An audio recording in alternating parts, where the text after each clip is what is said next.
ৰাজ্যৰ বিভিন্ন প্ৰান্তত এতিয়াও অব্যাহত আছে বিহুৰ আনন্দ উল্লাস।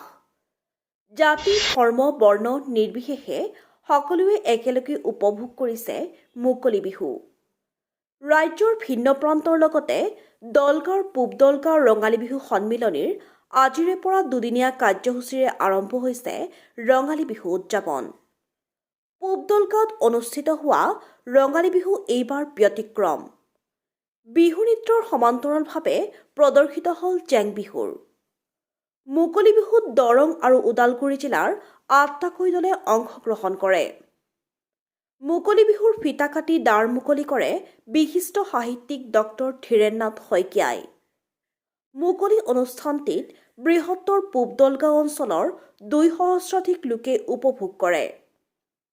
প্ৰতি বছৰে ৰাইজৰ সহযোগত উদযাপিত হৈ আহিছে মুকলি বিহুৰ অনুষ্ঠান।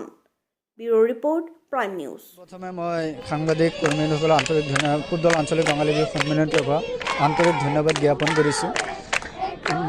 ৰঙালী বিহু বুলি কোৱাৰ লগে লগেই আমাৰ চ'ত পৰাৰ লগে লগে আমাৰ মনবিলাক উতলা হৈ যায়। আমি বিহু কেতিয়া পাতিম বুলি আমাৰ মনবিলাক নাচো নাচো লাগিয়ে থাকে। গতিকে আমাৰ পূব দলগাঁও আঞ্চলিক ৰঙালী বিহুখন বিভিন্ন জাতি জনগোষ্ঠীৰে ভৰপূৰ আৰু এই বিহুত আমি সকলো জাতি ধৰ্ম বৰ্ণ নিৰ্বিশেষে আমি প্ৰত্যেকে ওলাই আহি সকলোৱে শ্ৰমদান আৰ্থিকভাৱে সহায় কৰি আমি আমাৰ বিহু মঞ্চখন আমি যথেষ্ট আটক ধুনীয়াকৈ উদযাপন কৰি আহিছোঁ। আনৰ দিনলৈ যাতে আমি ইয়াত উদযাপন কৰি আহিব পাৰোঁ আৰু আমাৰ জনপ্ৰিয় মুখ্যমন্ত্ৰী চৰ্দাৰ ডক্টৰ হিমন্ত বিশ্ব শৰ্মাৰ বিনম্ৰ অনুৰোধ জনাইছোঁ, আগত আমাক অলপ ৰাজ সাহায্য দি আমাৰ বিহুখন আমাৰ মুখ্যমন্ত্ৰীয়ে যেনেকৈ বিশ্ব দৰবাৰত প্ৰদৰ্শন কৰিছে আমিও যাতে প্ৰদৰ্শন কৰিব পাৰোঁ এই বুলি আমাৰ আশা থাকিল। ধন্যবাদ। প্ৰথমতে আমাৰ সাংবাদিক কৰ্মী বন্ধুসকললৈ আমি ধন্যবাদ জ্ঞাপন কৰিছোঁ। আমাৰ অনুভৱ ঠিকেই আছে, ভাল হৈছে। আমাক যেনেকৈ আমি যিটো বিচাৰিছোঁ আমি পাইছোঁ।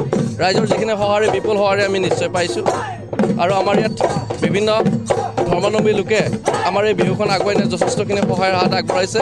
আমি তেওঁলোকক চিৰকৃতজ্ঞ জ্ঞাপন কৰিছোঁ, অৰ্থাৎ আমি তেওঁলোকৰ সদায় চিৰকৃতজ্ঞ হৈ ৰ'ম।